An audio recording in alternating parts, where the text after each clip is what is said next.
Assalamu alaikum, good evening and namaskar to everyone. This is Fakhar Yousafzai and you are watching Debate with Fakhar Yousafzai. और आज यकीनन हम बात करेंगे हमारा सबसे फेवरेट जो स्पोर्ट्स है क्रिकेट के हवाले से। और क्रिकेट के हवाले से जब हम बात करते हैं तो यकीनन पाकिस्तान और इंडिया दोनों क्रिकेट लविंग नेशन है।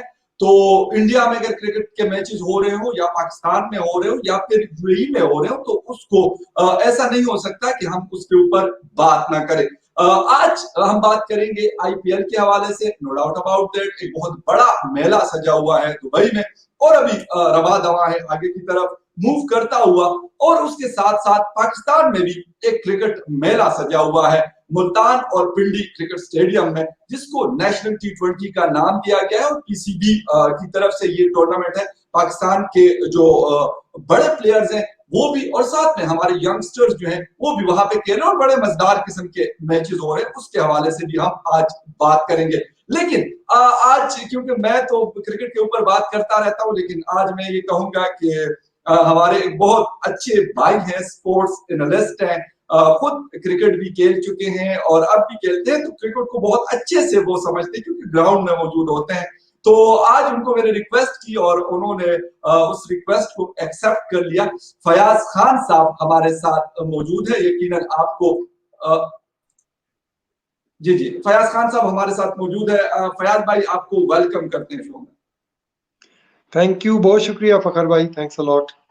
फयाज भाई हमारे साथ हैं और 2-3-4 दिनों से हम कोशिश कर रहे थे कि इनके साथ कोई टाइम एडजस्टमेंट हो जाए, बट इनकी अपनी कुछ मसरूफियत ऐसी थी जिसकी वजह से हम ये शो नहीं कर पाए। लेकिन फाइनली हमें वो मिले और आज हमारे साथ मौजूद है। हम उनको एक दफा फिर शुक्रिया कहेंगे और स्टार्ट करेंगे प्रोग्राम को। फयाज साहब, सबसे पहले तो अगर हम बात करें तो हमारे यहाँ नेशनल टी20 भी इस वक्त चल रहा है और उसके साथ साथ पैरेलल अगर हम कहेंगे तो आईपीएल भी महीना तकरीबन ऑलमोस्ट होने को है, बल्कि महीने से कम हो गए, 20 सितंबर को स्टार्ट हुआ था। तो आईपीएल भी चल रहा है। तो सबसे पहले अगर हम आईपीएल की बात कर लें तो इस वक्त पोजीशन थोड़ी सी क्लियर होना शुरू हुई है और टीम जो है वो आगे आना, जिस तरह मुंबई इंडियन है, दिल्ली कैपिटल है, टॉप कर रही है दोनों टीम, बल्कि अभी भी उन दोनों के बीच में मैच चल रहा है अबू धाबी के क्रिकेट ग्राउंड में। तो एक तो अगर उनका हल्का सा मतलब शॉर्ट सा रिव्यू आप उसके ऊपर डाल लें कि वहां पे पहले आईपीएल हिंदुस्तान में हो रहा था और ये आईपीएल जो है ये दुबई में हो रहा है कोविड-19 की वजह से। तो क्या फर्क नजर आ रहा है? प्लेयर की परफॉर्मेंस को आप किस तरीके से देखते हैं? बिस्मिल्लाहिर्रहमानिर्रहीम। फखर, बात ये कि जो इंडियन ग्राउंड्स में क्रिकेट होती थी वो उसका एक अपना मजा होता था, लेकिन हमें पता है हमारे लिए शारजा तो ऐसा है जैसे कि पाकिस्तान हमारे लिए। तो हमें शारजा और दुबई और जो अबू धाबी में ये मैचेस हो रहे हैं ना, तो इन मैचेस में फर्क कुछ खास नजर नहीं आ रहा क्योंकि क्राउड तो होता नहीं है, क्राउड से ही बनता है मैच का माहौल।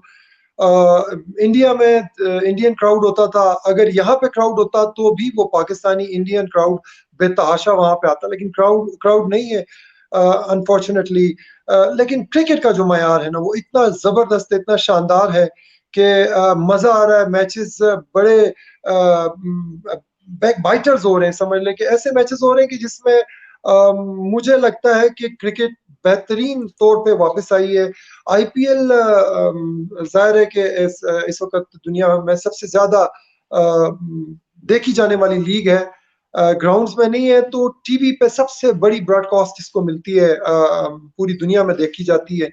और जहां तक टीमों का ताल्लुक है तो टीम में भी एक से बढ़कर एक, अगर कोई टीम पॉइंट्स टेबल पे नीचे है तो इसका मतलब ये नहीं है कि वो कमजोर टीम है। इसका मतलब ये है कि वो टीम शायद परफॉर्म नहीं कर पाई है या उनकी जो प्लेयर्स हैं उनका टेम्पो नहीं बन सका अभी तक। जैसे CSK, Chennai super Kings, Dhoni की टीम, और वो कमबैक करने का मैं समझता हूं कि उनके अंदर सलाहियत है, वो कमबैक कर सकते हैं। लेकिन फिलहाल टूर्नामेंट का मजा आ रहा है, अच्छे मैचेस देखने को मिल रहे हैं, बेहतरीन। बल्कि अभी जो आज पहला मैच हुआ था आपने देखा होगा कि राहुल तेवतिया ने और उनके साथ जो दूसरे थे उन्होंने जबरदस्त मैच में कमबैक किया और बिल्कुल एक ऐसी पोजीशन से जहां पे मायूसी आ जाती है टीम्स के प्लेयर्स के अंदर और डग आउट्स में, वहां से उन्होंने मैच का रुख पलटा और मैच वो जीत गए वहां से। बिल्कुल फैज साहब, कल 2 मैचेस हुए थे, एक आरसीबी वर्सेस सीएसके था और दूसरा मैच था sunrise Hyderabad versus Rajasthan Royals का। बल्कि आज हुआ है राजस्थान रॉयल का मैच। तो उसमें सनराइज हैदराबाद ने 158 का टारगेट सेट किया था, लेकिन बड़ा मैं कहूंगा इजीली 5 विकेट लॉस करके और उसको चेस कर लिया है राजस्थान रॉयल ने। और इस वक्त जो Delhi capital versus Mumbai Indians का मैच है, तो दिल्ली कैपिटल ने अभी 162 का टारगेट दिया है और मुंबई इंडियंस 24 फॉर 9 विकेट जो है अभी इस वक्त उनकी बैटिंग चल रही है। फैज साहब, अगर इस वक्त हम बात करें कि पॉइंट्स टेबल के ऊपर अगर नजर दौड़ाते हैं, तो दिल्ली कैपिटल क्योंकि नीचे की टीम थी, शायद कोई इतना एक्सपेक्ट नहीं, क्योंकि मेरे हिंदुस्तान में कुछ दोस्तों से बात होती थी तो वो भी ये कहते थे कि यार शायद इतनी बड़ी टीम नहीं होगी। हालांकि मैं कह रहा हूँ कि बड़ी टीम है। आपने जिस तरह बात की कि शायद नीचे की मतलब पॉइंट टेबल पे नीचे भी कोई टीम है, लेकिन वो छोटी टीम नहीं है, बड़ी टीम है। इस वक्त दिल्ली कैपिटल फैज साहब नंबर 1 पर मौजूद और मुंबई इंडियंस नंबर 2 पे है और सबसे नीचे किंग्स 11 पंजाब है नंबर 8 के ऊपर, जिसका मुझे पता नहीं क्यों मुझे बड़ा अफसोस हो रहा है कि उनके राहुल भी उनके कैप्टन भी है, विकेट कीपर भी है और बड़े अटैकिंग बैट्समैन और इस वक्त टूर्नामेंट की हाईएस्ट स्कोरर भी है, लेकिन उसके बावजूद वो सबसे नीचे स्टैंड कर रहे हैं वो लोग। और केकेआर और आरसीबी 3rd और 4th पोजीशन पर मौजूद है। तो ये तो अभी का पॉइंट्स टेबल है। तो क्या नजर आ रहा है कि दिल्ली कैपिटल कोई इस किस्म का वो कर सकता है, कोई वो जिसे कहते हैं कि हैरान कर सकता है, मतलब हिंदुस्तान को या बाकी दुनिया? देखिए, दिल्ली कैपिटल्स तो ऑलरेडी हैरान कर चुका है हिंदुस्तान को भी और पूरी क्रिकेटिंग वर्ल्ड को हैरान कर चुका है। पॉइंट्स टेबल पे इसको लीड कर रहा है। दूसरे नंबर पर जो मुंबई इंडियंस है, मुंबई इंडियंस के अंदर बड़े-बड़े नाम है। दिल्ली कैपिटल्स में बड़े आला प्लेयर्स ज़ाहिर उनकी तरफ से खेल रहे हैं। बल्कि उनकी परफॉर्मेंस का इस वक़्त सबसे जो बड़ा मैं समझता हूँ क्रेडिट जाता है वो स्टोइनिस को जाता है। स्टोइनिस ने पिछले मैचेस में उनकी जब डगमगाती इनिंग्सों को सहारा दिया है, ऐसे वक्त में आके उन्होंने तेज स्पीड से रन्स बनाए हैं कि जब उनकी टीम नीचे थी और वो ऊपर लेकर आए। ऑलराउंडर है बेहतरीन। यानी जो इनके जो टॉप के बैट्समैन हैं, दिल्ली कैपिटल्स की मैं बात कर रहा हूँ, टॉप के बैट्समैन हैं वो ऊपर से रन्जे करते हैं। आज के मैच में तो इनकी बदकिस्मती रही कि टॉप से रन्जे नहीं हुई, लेकिन ये है कि अगर ऊपर से रन्स नहीं होते तो इनके मिडिल ऑर्डर में बहुत डेप्थ है और इवन इनके पास जो बॉलर्स हैं वो भी अच्छी बैटिंग कर सकते हैं, इसलिए वो टॉप पे उनकी एज ए टीम एफर्ट जबरदस्त है और वो इसलिए इस वक्त टॉप पे है कि उनके जो प्लेयर्स हैं जिनसे एक्सपेक्टेशंस है वो परफॉर्म कर रहे हैं सबके सब। जहां तक बात हम किंग्स 11 पंजाब की करते हैं, उनके साथ सबसे बड़ा इस वक्त सेटबैक ये है कि उनके टॉप के दोनों जो ओपनर्स हैं वो टूर्नामेंट के लीडिंग स्कोरर्स हैं। दोनों ने एक ने मेरा ख्याल है कोई 300 350 रन किए, दूसरे ने 337 और 337। हाँ बिल्कुल। तो ये अगर आप देखें तो ये बहुत बड़ा एक आपको प्लस पॉइंट होता है कि आपके ओपनर्स ऊपर से रन्स कर रहे हैं। लेकिन असल प्रॉब्लम उनकी मिडिल ऑर्डर में आती है। उनकी मिडिल ऑर्डर वो परफॉर्मेंस नहीं दे रही जो कि उनको देनी चाहिए। जब आपको ऊपर से रन्स होते हैं तो ये लोग पहला मैच आपको पता है राहुल ने जबरदस्त शो किया था, बल्कि आईपीएल की तारीख का सबसे बड़ी इनिंग है जो किसी इंडियन ने खेली हो। तो वो मैच वो लोग जीते। उसके बाद आप कल का मैच देखें, कल था कि पता नहीं परसों मैच था, तो वो बिल्कुल मैच जीता हुआ मैच वो हार गए।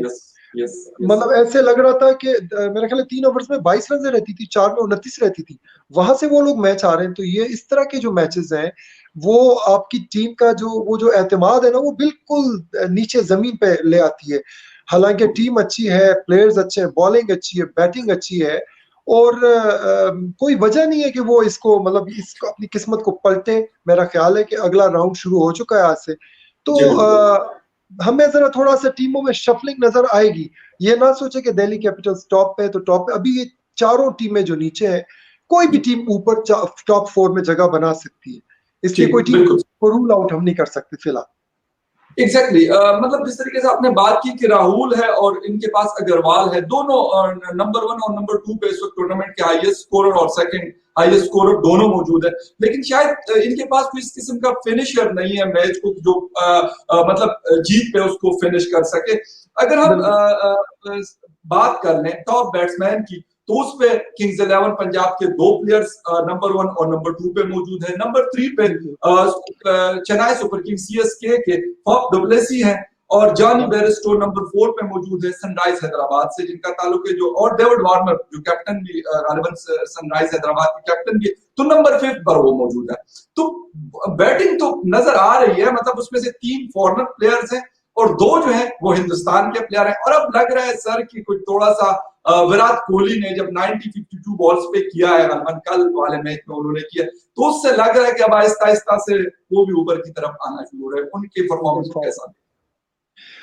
विराट कोहली, शुरू में आपको इल्म होगा, विराट कोहली से बिल्कुल बॉल टच नहीं हो रही, बल्कि एक कंट्रोवर्सी भी हुई कि सुनील गावस्कर ने अनुष्का के बारे में एक बयान दिया कि शायद कोहली जो है वो उनकी बॉलिंग की प्रैक्टिस करते रहे लॉकडाउन में, इसलिए वो परफॉर्म नहीं कर रहे। तो मेरा ख्याल है वो बात जो है ना वो उनके दिमाग को लगी है कि यार ये मेरे ऊपर तनकीद हो रही है। वैसे भी वो एक फाइटर प्लेयर है, आपको पता है कि वो फाइट करना जानता है, फाइट बैक करना जानता है। तो आउट ऑफ फॉर्म था, और जहां पे वो जो मैच था जिसमें वो सुपर ओवर हुआ, और सुपर ओवर में मैं समझता हूँ वो जो एक लास्ट बॉल पे जो चौका लगा के मैच जिताया, उधर से कोहली ने एक करवट बदली है और अब वो अपनी रियल फॉर्म में नजर आ रहा है। जैसा हम उसको कोहली को जानते हैं कि वो एक ऐसा प्लेयर है जो पूरी टीम का मोराल हाई रखता है, और चाहे वो फील्ड में हो, चाहे वो कैप्टनसी में हो, चाहे वो बैटिंग में हो, और गेम को एंजॉय करता है। तो विराट कोहली यकीनन मैं समझता हूं कि जब ये टूर्नामेंट एंड होगा तो विराट कोहली शायद टॉप 1 2 3 में कहीं ना कहीं वो पोजीशन बना चुका होगा। जहां तक ताल्लुक है, बाकी आपने प्लेयर्स की बात की, मयंक अग्रवाल और राहुल तो चले टॉप पे हैं और अच्छा परफॉर्म कर रहे हैं, लेकिन टीम का जो फॉर्म है वो शायद उनके फॉर्म को भी मुतासिर कर सकता है और करेगा, क्योंकि अगर टीम नहीं जीतती तो प्लेयर्स उस तरह परफॉर्मेंस नहीं दे पाते। डेविड वार्नर ने, आपने बताया, डेविड वार्नर ने आज भी रन्स किए हैं और बहुत अच्छे फॉर्म में चल रहे हैं। डुप्लेसी बहुत अच्छे फॉर्म में चल रहे हैं, और कोहली आगे। बेयरस्टो बहुत ही आला बैट्समैन है, वो ऊपर से रन्स करते हैं एसआरएच सनराइजर्स के लिए। आज भी उन्होंने रन्स किए थे और मतलब मैच उनके कंट्रोल में आ गया था। लेकिन जैसे मैंने आपको बताया कि राहुल तेवतिया इस टूर्नामेंट में ऐसे खिलाड़ी हैं जो 2 हारे हुए मैच अपनी टीम को जिता चुके हैं। इस तरह की परफॉर्मेंसेस हमें बहुत कम क्रिकेट में देखने को मिलती है, और जब देखने को मिलती है तो मजा आता है। तो इसलिए मैं समझता हूँ। और फिर एक बैट्समैन जो मेरा फेवरेट है वो है निकोलस पूरन। निकोलस पूरन वो बैट्समैन है कि जो सिंगल हैंडेडली एक टीम को लेके जिता सकता है। वो इस वक्त खेल रहे हैं किंग्स 11 पंजाब की तरफ से, और किंग्स 11 पंजाब मेरा ख्याल 7वें नंबर पर है इस वक्त, नंबर 8 पर। नंबर 8 पे, हाँ, किंग्स 11 नंबर 8 लास्ट सबसे नीचे है।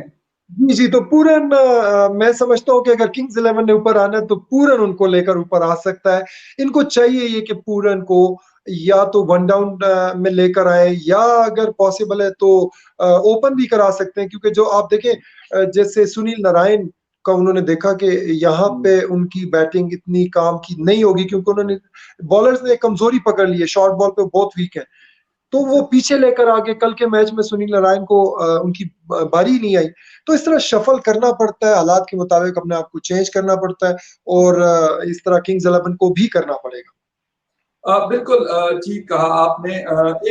अगर हम बैट्समैन की तो हमने बात की, लेकिन बॉलिंग की अगर हम बात नहीं करेंगे तो वो ज्यादती होगी। और बॉलिंग में फयाज साहब इस वक्त जो रबादा है, मैं कल भी एक जगह पे बैठा हुआ बात कर रहा था कि जब रबादा शुरू में आया तो बड़ी मतलब पेस के साथ बॉलिंग करता था और बड़ी मतलब विकेट टेकर बॉलर था, लेकिन बीच में से ऐसा हुआ कि मतलब लग ऐसे रहा था जैसे पता नहीं रबादा को हुआ क्या, आउट ऑफ फॉर्म हुए या फिटनेस के इश्यूज थे।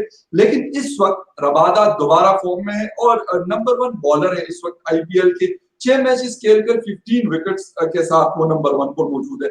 लेकिन यहाँ पर भी 2 हिंदुस्तानी टीम के 2 बड़े अच्छे प्लेयर, जसप्रीत बुमराह बड़े फेवरेट है मेरे, मतलब उनकी एक्शन की वजह से मुझे बड़े पसंद है, अच्छी बॉलिंग करते हैं। और मोहम्मद शामी नंबर 2 और नंबर 3 पे ये लोग मौजूद है। लेकिन उसके बाद फिर ट्रेंट बोल्ट, जेम पैटरसन और चहल, मतलब अगर उसकी बात हम करते हैं बॉलर्स की, तो उसमें से 3 इंडियंस है और 3 जो है वो दूसरे कंट्री से बिलोंग करते हैं। तो एक तो इसके ऊपर अगर थोड़ी सी आप अपना मतलब पॉइंट ऑफ व्यू दे दें कि मतलब रबादा टॉप कर रहा है, लेकिन उसके साथ साथ कुछ दो बॉलर जो है हिंदुस्तान के वो भी मौजूद है। बिल्कुल रबादा बेहतरीन बॉलिंग का मुजाहरा कर रहे हैं आईपीएल में। रबादा बेसिकली ये जो यूएई की विकेट्स हैं इनके ऊपर आपकी लेंथ बहुत आला होनी चाहिए अगर आपने मार से बचना है, और रबादा उसको कर रहे हैं। रबादा बेहतरीन लेंथ पे, गुड लेंथ पे बॉल डाल रहे हैं ज्यादातर, और इस वजह से उनको हिट करना बैट्समैनों को बहुत मुश्किल पड़ रहा है। रबादा ने, मैं समझता हूँ कि वो जो आउट ऑफ फॉर्म रहे पिछले कुछ अरसे से, उसकी रीजन उनकी फिटनेस प्रॉब्लम्स थी। अभी वो जिस तरह फील्ड में आए हैं तो यूं लग रहा है कि फुली फिट होके आए, और बेहतरीन परफॉर्मेंस के लिए आपको फुल फिट होना जरूरी होता है। एग्जैक्टली। रबादा इस वक्त नो डाउट टॉप पर है और 15 विकेटें हैं, तो इसलिए ये यहाँ तक पहुंचना किसी भी बॉलर के लिए मुश्किल होगा। 11 विकेटों के साथ बुमराह दूसरे नंबर पर है, जी और बुमराह बेसिकली आप अगर देखें तो टॉप पे चांस होता है आपके पास दो जगहों पे ज्यादा विकेट्स लेने का, या तो अटैक में शुरू के 4 ओवर्स में, 6 ओवर्स में, और या फिर आखिरी 2-3 ओवर्स में विकेट्स लेने का चांस होता है। तो बुमराह के पास एक चांस है। बुमराह को आखिरी ओवर्स में अमूमन उसको 18वां और 20वां ओवर कराया जाता है, और वो वहां पे एक दो जरूर आउट कर लेते हैं। लेकिन जी। एक बॉलर को आप बिल्कुल ना भूलिएगा, राशिद खान। राशिद खान जिस यस तरीके से एग्जैक्टली। इस टूर्नामेंट में बॉलिंग कर रहे हैं, वो मैं समझता हूं कि जूं जूं आगे मैचेस गुजरेंगे तो राशिद खान की विकेटों की तादाद बढ़ती जाएगी। सबसे इकोनॉमिकल बॉलर है इस वक्त राशिद खान इस टूर्नामेंट में। आपको पता है कि उनका जो उन्होंने इस टूर्नामेंट में जो 4 ओवर्स में सबसे ज्यादा रन दिए हैं, वो सिर्फ 31 रन हैं। तो जबरदस्त। मैं ये समझता हूं कि राशिद खान, फिर उसके अलावा डेविड आर्चर है, आपको पता है वो भी बेहतरीन यस बिल्कुल। बॉलर है, और इंग्लैंड के चाहल तो नो डाउट चाहल बहुत अच्छा है, लेकिन ये कि लेग स्पिनर। स्पिनर जो है वो रंजे एग्जैक्टली। खाता है और विकेटें लेता है। तो यही इस टूर्नामेंट में हो रहा है कि लेग स्पिनर्स जिस जिस टीम के पास है वो विकेटें ले रहे हैं। जहां तक शामी की आपने बात की, शामी नो डाउट बहुत आला बॉलर है, लेकिन T20 में थोड़े वो महंगे साबित होते हैं, और इस वक्त भी जी जो बिल्कुल। शामी ने मेरे ख्याल में सबसे ज्यादा रंजे दी हैं 7 मैचों में, 223। 8.36। हाँ बिल्कुल, बिल्कुल उनकी जो इकोनॉमी है वो काफी हाई पर है इस वक्त। लेकिन जी बहरहाल वो विकेट टेकिंग बॉलर है, और उनसे उनकी टीम को मांग ही यही होती है कि वो विकेटें उनको लेके देंगे, और वो अक्सर कामयाबी हासिल करते हैं। तो जहां तक बॉलर्स का ताल्लुक है, मैं समझता हूँ कि जो बॉलर्स आपको अभी टॉप पे नजर आ रहे हैं, इनमें भी शफलिंग हो सकती है, ऊपर नीचे हो सकते हैं बॉलर, लेकिन एंड तक यही मुकाबला इनके बीच में रहेगा। जहां तक आपने बात की कि दो ये है रबादा है ऊपर टॉप पे, दो फिर इंडियन है। उसकी रीजन ये है कि देखिए हर टीम के अंदर जो ओवरसीज प्लेयर्स हैं वो 4 खेल सकते हैं। उनमें 4 में जी से जाहिर बिल्कुल। है ज्यादातर ये होता है कि 2 बॉलर्स होते हैं, 2 बैट्समैन होते हैं, या कोई ऑलराउंडर होता है। तो इंडियन जो प्लेयर्स हैं वो 7 खेलते हैं, उनके पास ज्यादा चांसेस हैं परफॉर्म करने के। लेकिन बहरहाल इंडिया की जो आप देखें कि बैटिंग टॉप पर है, बॉलिंग में भी उनके बॉलर्स जो है वो परफॉर्म कर रहे हैं। तो नो डाउट कि इंडिया आईपीएल से बहुत सारा टैलेंट लेकर आते हैं, और कुछ नए लड़के इस सीजन में भी हमें नजर आए हैं परफॉर्म करते हुए। अच्छा एक मतलब आईपीएल के हवाले से आखिरी क्वेश्चन है कि मतलब फील्डिंग बहुत आउट क्लास किस्म की फील्डिंग नजर आ रही होती है।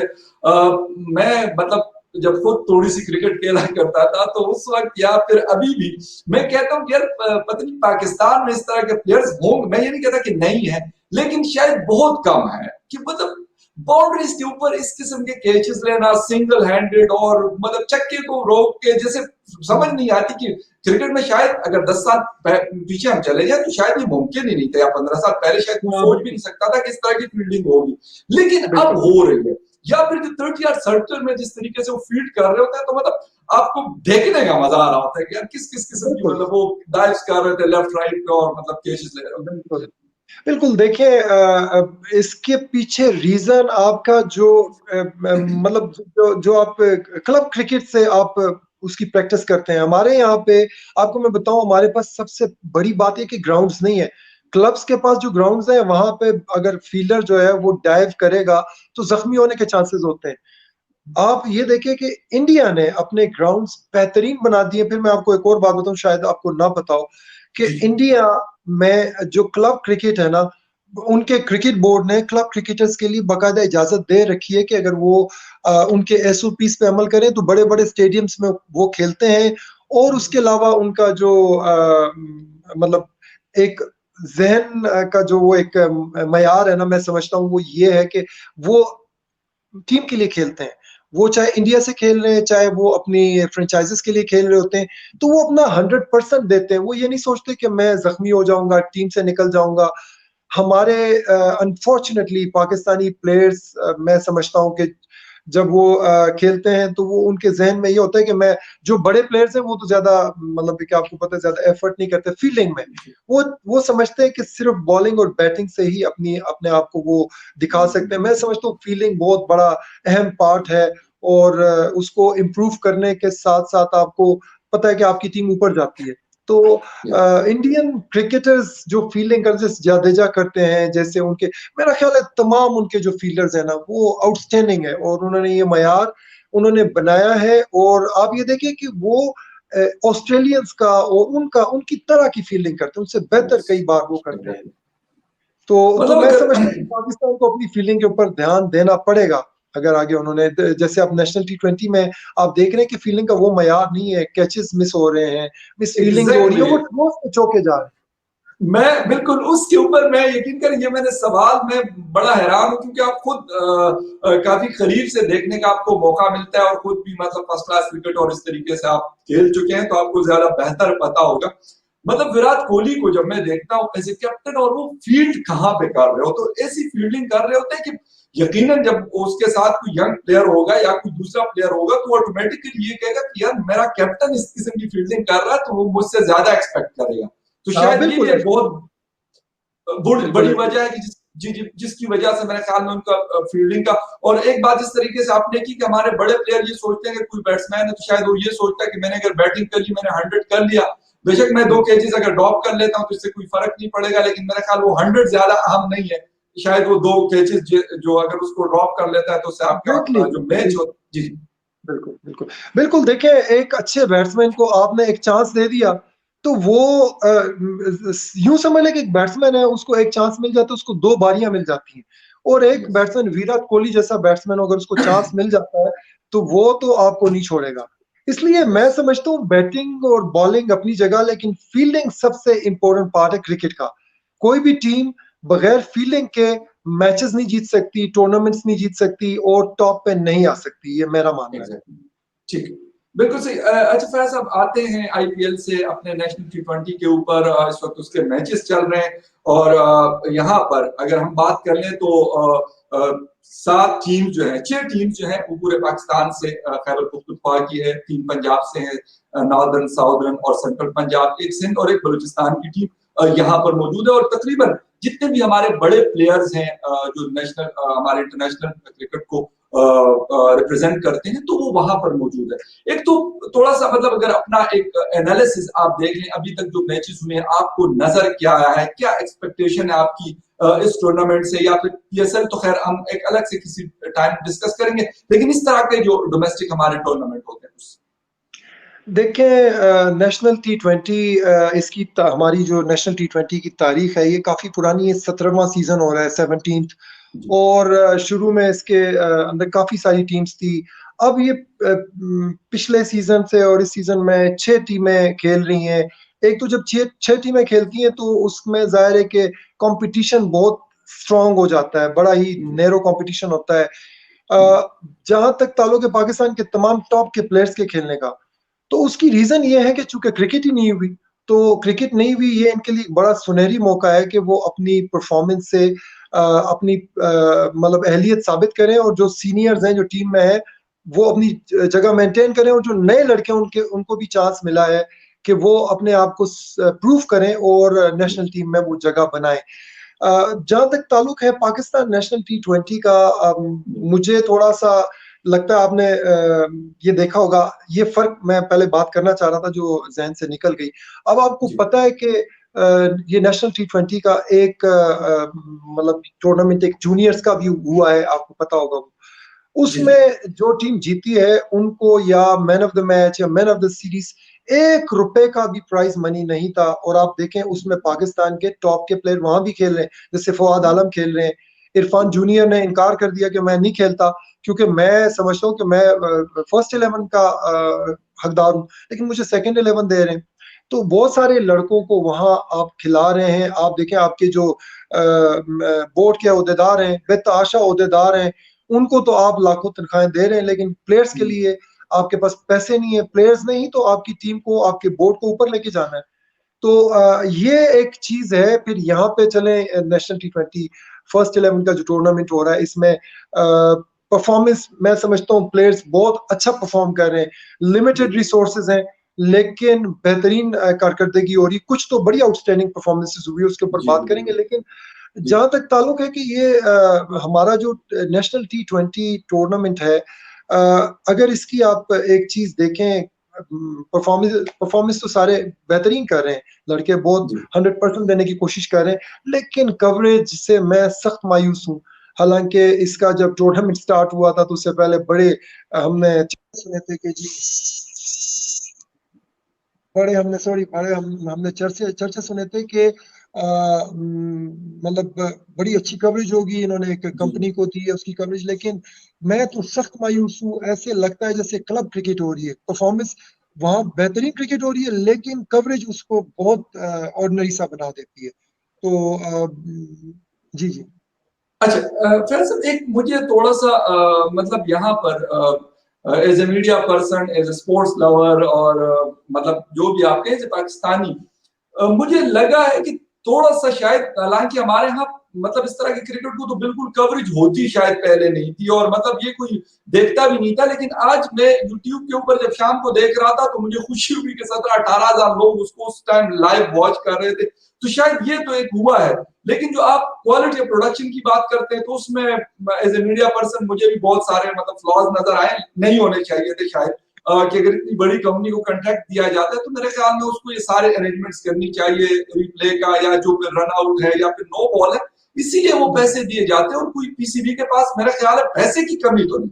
पैसे की कमी नहीं है। बिल्कुल सही कह रहे हैं, बिल्कुल सही कह रहे हैं। बस मैं समझता हूँ कि पैसे की कमी नहीं है, लेकिन पैसा जहां लगाना चाहिए शायद उधर कम लगता है, जहां नहीं लगाना चाहिए वहां ज्यादा लगता है। ये मसला हो सकता मैनेजमेंट की मेरे ख्याल में ज्यादा इशू जो है वो मैनेजमेंट के हवाले से, ना कि पैसे के हवाले से।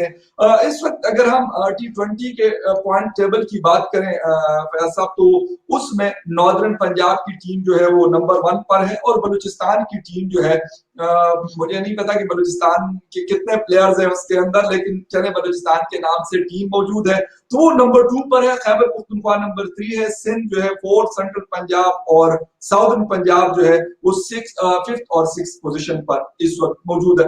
एक तो मुझे थोड़ा सा बता दे कि नॉर्दर्न में गालबन बाबर आजम जो है उसको लीड कर रहे हैं और जो बलूचिस्तान की टीम है उसमें भी प्लेयर्स हैं, लेकिन मुझे ये लगा था कि शायद सिंध की टीम या फिर सेंट्रल पंजाब की टीम में भी बड़े अच्छे प्लेयर्स खेल रहे हैं, लेकिन वो पॉइंट टेबल में काफी नीचे है और बलूचिस्तान और जो नॉर्दर्न की टीम है वो टॉप कर रही है। यहाँ पे भी मैं यही बात करूंगा कि जरूरी नहीं है कि जो टीम नीचे है तो वो टीमें बहुत जी अच्छी है, बहुत बैलेंस टीमें बनी हुई हैं। आपको ये बता दूं कि ये बलूचिस्तान की टीम में एक वाहिद बलोची प्लेयर जो था वो बिस्मिल्लाह खान था। आपको पता है जी बिस्मिल्लाह खान खेल जी रहे जी जी थे जी बलूचिस्तान की। अब एक प्लेयर आया है जो कि सेकंड 11 में उसने परफॉर्मेंस दी है, अब्दुल वाहिद बेंगलजई। और वो जी ये जी जी दूसरा बलोची प्लेयर है जो कि बलूचिस्तान की टीम में खेल रहे हैं। बाकी सारे ये मिक्स्ड अप है। आप देखें केपीके में कुछ पंजाब से भी प्लेयर खेल रहे हैं, पंजाब की टीमों बिल्कुल में केपीके के प्लेयर्स खेल बिल्कुल रहे हैं, बिल्कुल। आपको पता जी बिल्कुल है। बिल्कुल। नॉर्दर्न का जो टॉप पे टीम है ऐसे तो नॉर्दर्न वो मेरा ख्याल है कि उनका कप्तान शादाब खान है, आई थिंक। नॉर्दर्न का किसकी बात करें? नॉर्दर्न की टीम की नॉर्दर्न पंजाब की टीम को लीड कौन कर रहा है? क्योंकि 6 टीमें, मैं ज्यादा आईपीएल पे फोकस कर रहा सही। होता हूँ, तो इसलिए मुझे बाहर थोड़ी सी बाहर कंफ्यूजन तकरीबन है सारे उसके प्लेयर्स ऊपर। देखिए, जो टॉप जो कैप्टन हैं वो इमाद वसीम है, शान मसूद है, जी जी। शादाब खान है। और ये खुर्रम सारे वही मंसूर है। कप्तान हैं जो कि बाबर आजम है, जो कि हमारे पीएसएल में कैप्टन थे तकरीबन। जी बिल्कुल। तो टीम टीम आपकी आवाज बहुत हल्की आ रही है। जी जी अब ठीक है। नहीं, उसी तरह आ रही है, हल्की आ रही है। माइक को देखिए। जी जी अब सही, आप अब ठीक मेरी है, आवाज अब ठीक आ अब रही ठीक है? है। अच्छा, ओके। तो ये जो मतलब कि टीम्स का बैलेंस है वो बहुत अच्छा है, लेकिन क्रिकेट एक ऐसा खेल है कि इसमें आप कभी कभार हम्म, ऐसे होता है कि अच्छी टीमें बहुत बुरी परफॉर्मेंस देती है। टेम्पो बनाने की बात होती है, एक बार आपका टेम्पो बन जाता है ना, तो फिर आप ऊपर की जी तरफ जाते हैं। अगर आप कोई एक आध मैच ऐसा खेलते हैं तो वही टीम जो ऊपर जा रही होती है अचानक उसका नीचे का सफर शुरू हो जाए। देखें जो साउदर्न थे वो एक भी मैच नहीं जीते थे कल, जो जी परसों जो बिल्कुल। मैच उन्होंने जीता है, क्या जी बिल्कुल, शानदार वर्सेस मैच 10। जीता। इस टूर्नामेंट में शायद ऐसा जबरदस्त मैच और नहीं हुआ होगा। बिल्कुल खुशदिल बिल्कुल। खुशदिल शाह ने, और फिर उसके बाद जो उनके साथ खेल रहे थे तलत हुसैन तल्लत, और फिर उनके हसन जो है। कैलेंडर्स थे, उन्होंने मैच को फिनिश किया। और बिल्कुल, मेरा दिलबर ख्याल है वगैरह कि आए थे। नेशनल T20 की तारीख का शायद सबसे बड़ा चेस किया उन्होंने। तो जी 216 ये रन इस का। तरह की परफॉर्मेंसेस टीम को ऊपर ले आती है। और जब एक बुरी परफॉर्मेंस आप करते हैं, जो टॉप की टीम होती है वो नीचे आ जाती है। अच्छा, एक तो मुझे यहाँ पर खुशदल की बात यकीनन बिल्कुल मैंने कर दी है, क्योंकि उन्होंने फास्टेस्ट सेंचुरी बनाई है। आज वो अनफॉर्चुनेटली अच्छा परफॉर्म नहीं कर सके, और एक हालांकि चांस उससे पहले भी मिला, लेकिन उसके अगले ओवर में फिर उन्होंने अपनी विकेट गंवा दी। 216 को चेस करने में उनका बहुत बड़ा हाथ था। उसमें खुर्रम मंजूर ने भी सिंध की तरफ से 108 रन की बड़ी मतलब अच्छी इनिंग्स खेली थी, लेकिन क्योंकि दूसरी टीम जो है 47 पर 4 आउट हो गए थे साउदर्न पंजाब के। उसके बाद खुशदल के ऊपर मैं कहता हूँ बहुत बड़ा प्रेशर था। उसके बावजूद उसने जिस तरीके से 11 छक्के लगा के और 9 चौके लगा कर, और उसका हुसैन तलत ने भी बड़ा मतलब सपोर्ट किया। तो इस तरह के टैलेंट को क्या मतलब कैसा नजर आ रहा है आपको? मुझे तो बड़ी मतलब खुशी हो रही होती कि इस तरह के कुछ मतलब बैट्समैन, बॉलर और विकेट कीपर्स वगैरह निकले हमारे बड़ी टीम के। बिल्कुल, खुशदिल शाह एक इंतहाई टैलेंटेड प्लेयर है, और खुशदिल शाह ने पाकिस्तान की डोमेस्टिक क्रिकेट में कई बार अच्छी परफॉर्मेंसेस दिखाई हैं। जी बिल्कुल। मैं ये समझता हूँ कि खुशदिल शाह ने ये जो इनिंग खेली है, ये मेरा ख्याल है कि इनको पाकिस्तान टीम में मुस्तकिल जगह अब मिल जानी चाहिए। तो आपके पास मिडिल ऑर्डर में हमेशा बड़ी प्रॉब्लम्स होती हैं। ऊपर से टॉप ऑर्डर अगर परफॉर्म नहीं कर पाती तो मिडिल ऑर्डर में बिल्कुल। आपके पास कोई बड़ा अच्छा बैट्समैन नहीं है। हफीज, जी आपको पता है कि अभी कुछ अरसे से परफॉर्म तो कर रहे हैं, लेकिन हफीज और शोएब मलिक हमारे मिडिल ऑर्डर में होते हैं। और अगर ऊपर से T20 है, 120 गेंदें होती हैं, अगर उसमें आपने 8 या 10 ओवर्स रोक रोक के खेल दिए तो आपके पास मैच में जी वापसी का कोई रास्ता नहीं होता। खुशदिल शाह बिल्कुल। लेकिन अगर पाकिस्तान टीम में आता है, या इस तरह के जो प्लेयर है पाकिस्तान टीम में जो आते हैं, तो उनको ये जो यानी कि जो ये सोच है, इसको लेके पाकिस्तान टीम में आना चाहिए।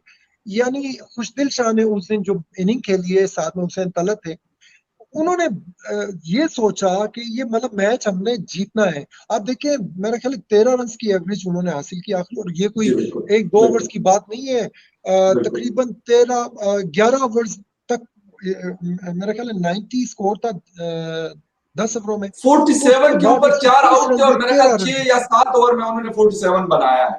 हाँ, शुरू के जो तो चार ये प्लेयर जो चार प्लेयर्स थे।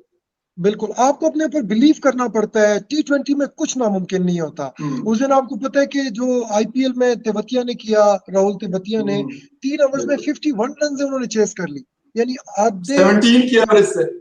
बिल्कुल कितना।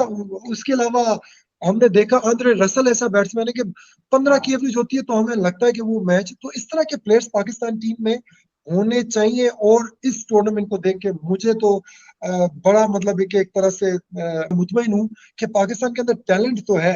अब उस टैलेंट को, रॉ टैलेंट को आपने ट्रेन करना है और उसको जी। पाकिस्तान के लिए तैयार करना है। अब ये मैनेजमेंट का काम है कि वो टैलेंट को पहचाने और उनको ऊपर लेकर आए, उनको चांसेस दे। अच्छा फैज साहब, एक तो अगर हम बैटिंग के ऊपर नजर दौड़ाएं इस टूर्नामेंट में जो बैट्समैन है टॉप के, तो उसमें से इमामुल हक टॉप पे है, फिर खुर्रम मंजूर है, फिर अब्दुल्ला शफीक है, फिर अवैज जिया है, और नंबर 5 पे आसिफ अली है।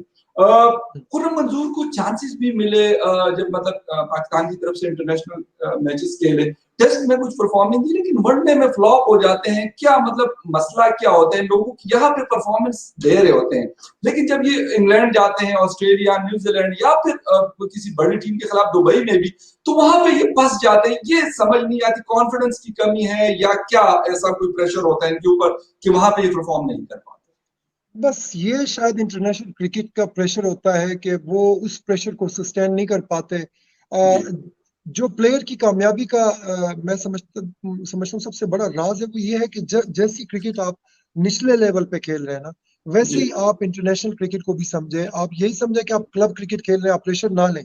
जो प्लेयर प्रेशर को सस्टेन कर लेते हैं, वही जी। बड़े नाम बनते हैं। आप देखें ओके। जितने भी बड़े बड़े नाम हैं, वो प्रेशर में खेलते हैं।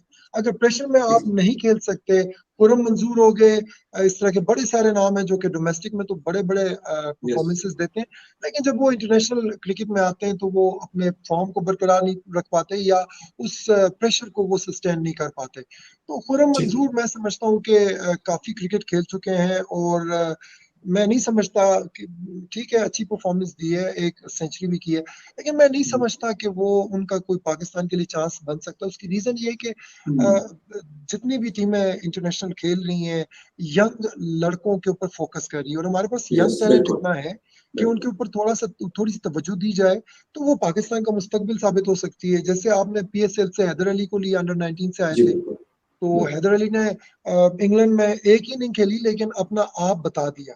इस तरह के यस प्लेयर्स चाहिए जो कि प्रेशर को डील कर सकते हैं। तो खुर्रम मंजूर अनफॉर्चुनेटली काफ़ी क्रिकेट खेल चुके हैं और मेरा नहीं ख्याल है कि अब उनका कोई चांस बनता है। राइट बल्कि अभी तो हमारे जो शोएब मलिक हैं, उनके बारे में भी बड़ी सारी बातें चल रही हैं। शायद उनको भी रिप्लेस करना पड़े। इस टूर्नामेंट में उनकी परफॉर्मेंस सिवाय कल की इनिंग के कोई काबिल ज़िक्र नहीं रही है। टी20 में ये राइट मतलब 120 या 130 का जो स्ट्राइक रेट होता है, ये कुछ भी नहीं होता। एग्जैक्टली बिल्कुल सही।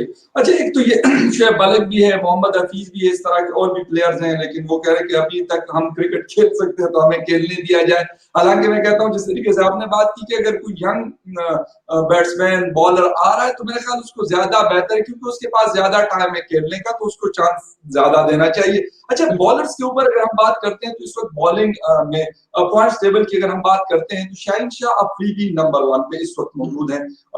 14 विकेटें ये ले चुके हैं 5 मैचेस के अंदर। उसके बाद है हारिस रऊफ।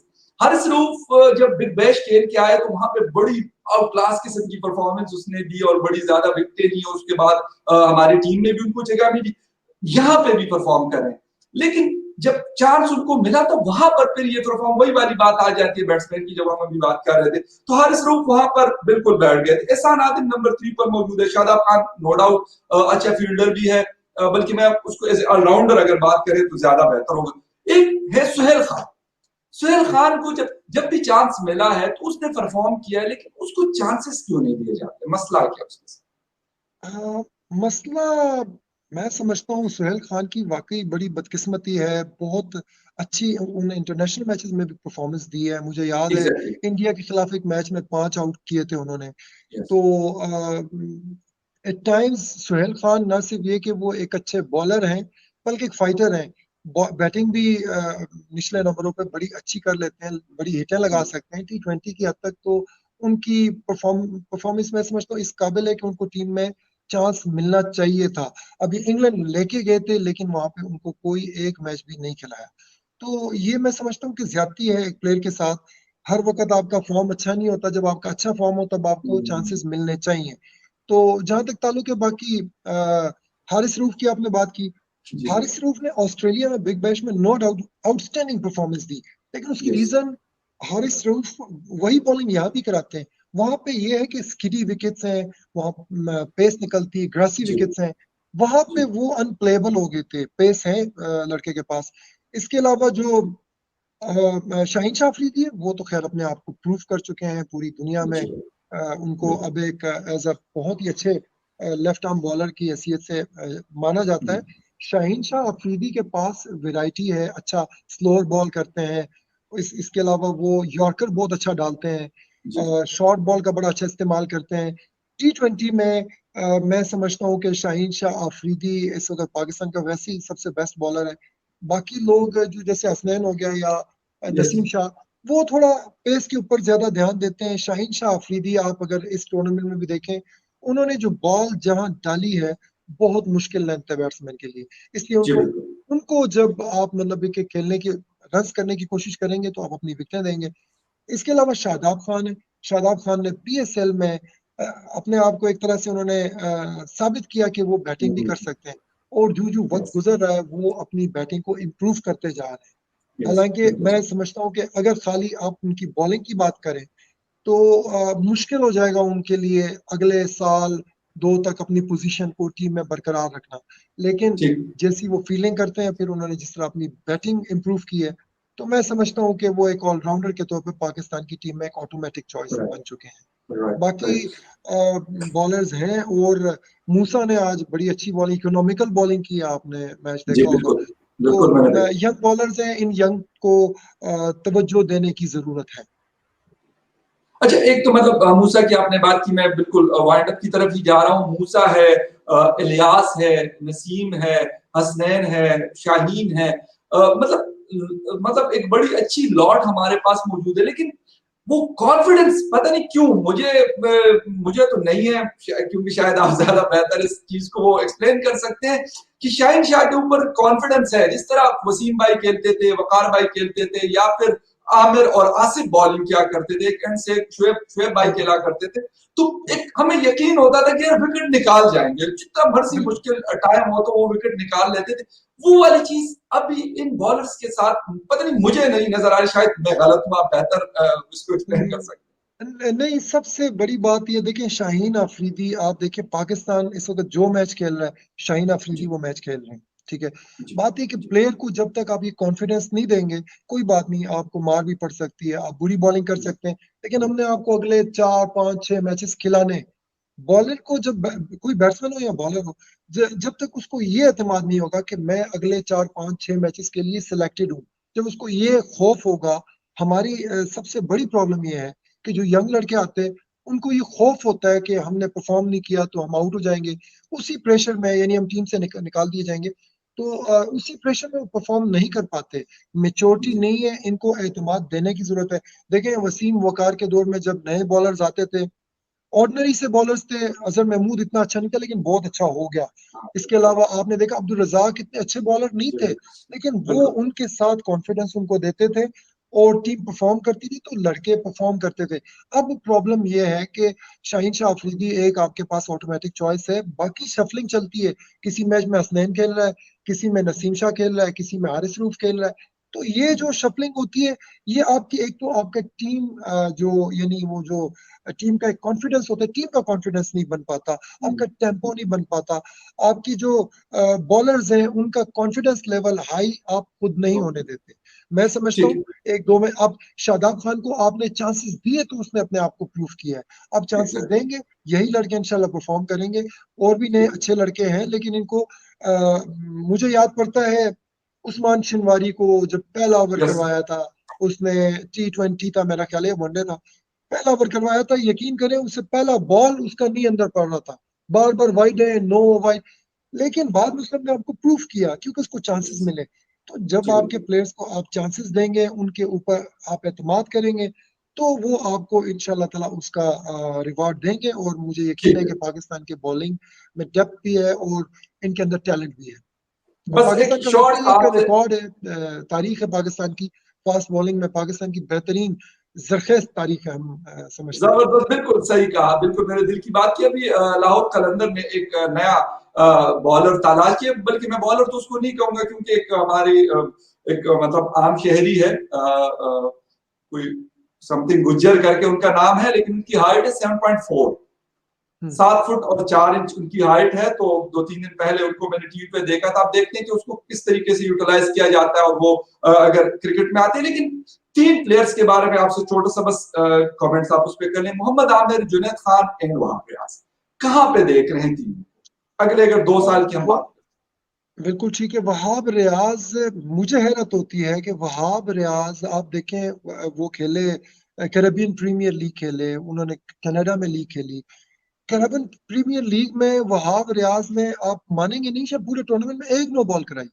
अब मैं यहाँ देख रहा हूँ कि हर मैच में नो बॉलिंग करा रहे हैं। इतना कैजुअल आप अपने जो कौमी क्रिकेट है उसको ले रहे हैं, नेशनल T20 खेल रहे हैं, आपको अपनी नो बॉल्स तो कंट्रोल करनी चाहिए। वहाब रियाज की मैं बात कर रहा हूँ, यही ओके, पोजीशन होती। वहाब रियाज बहुत आउटस्टैंडिंग बॉलर है, लेकिन आप देखें कि अगर आप किसी एक सेट बैट्समैन के सामने एक नो बॉल कराते हैं जिसपे बैट्समैन आउट होता है, और एक तो उसको जिंदगी नहीं मिल गई, उसके बाद उसको आपने सेट कर दिया कि एक जिससे शॉट नहीं लग रहा, वो अचानक एक छक्का मारता है आपको, तो वो चढ़ जाता है, आप नीचे हो जाते हैं।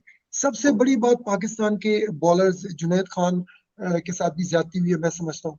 वो ऐसे बॉलर थे कि वो आपकी टॉप में भी आते थे, ऊपर वाले ओवर्स भी करवाते थे, और डेप्थ ओवर्स भी करवाते थे। वहां पे वो बहुत अच्छी परफॉर्मेंस, बड़ा अच्छा यॉर्कर, बड़ा अच्छा स्लोअर वन, वो कराते थे। उनके साथ ज्यादती भी है, कुछ अल्लाह ही बेहतर जानता है, लेकिन बहरहाल उनका हक बनता था, जितनी क्रिकेट उन्होंने खेली इससे ज्यादा क्रिकेट वो खेलते। उसके अलावा जी। आमिर की बात की, आमिर का अब वो दमखम मुझे नजर नहीं आ रहा। आमिर भी शायद आउट ऑफ फॉर्म भी है, ना उनके पास वो पेस है, ना उनके पास वो जो स्विंग है, जैसे वो स्विंग कराते थे, आपको याद होगा उस तरह बिल्कुल, की स्विंग नजर बिल्कुल। नहीं आई। तो एक बॉलर वहाब रियाज, मैं समझता हूँ कि अगर इनको थोड़ा सीरियस होके खेलें इस क्रिकेट को भी, तो ये इनके लिए बेहतर होगा, पाकिस्तान के लिए भी बेहतर, इनके लिए भी बेहतर होगा। बाकी ओके। मैं समझता हूँ कि आपका मुस्तकबिल जो है वो यंग लड़के हैं, उन यंग लड़कों के ऊपर आप इन्वेस्ट करें, उनको आगे लेकर आएं, उनको कॉन्फिडेंस दें, जो लंबा अरसा जी। खेल सकते हैं आपके लिए। बिल्कुल सही है फयाज भाई, बहुत शुक्रिया आपका, बड़ी जबरदस्त, क्योंकि आपने 30 मिनट की बात की थी लेकिन शो हमारा 45 मिनट क्रॉस कर चुका है। और होपफुली आइंदा भी आपके साथ इस तरह के निशिस्त करने की कोशिश करेंगे कि हम डोमेस्टिक क्रिकेट के ऊपर जो हमारे फ्लॉज हैं, जो मसाइल हैं मुख्तलिफ किस्म के, बहुत सारे प्लेयर्स मुझे भी लोग कहते हैं कि यार हमें हमें चांस नहीं मिल रहा, तो मैंने कहा पीसीबी है वो आपको चांस दे सकता है, मैं तो नहीं दे सकता।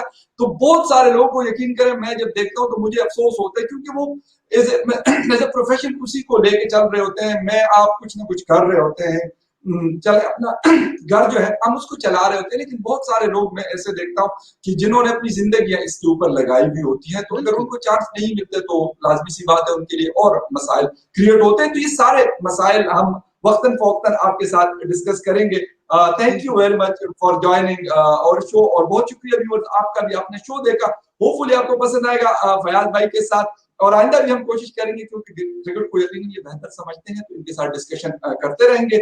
थैंक यू फॉर ज्वाइनिंग, देखते रहिए debate with Fakhar Yusuf. Thank you.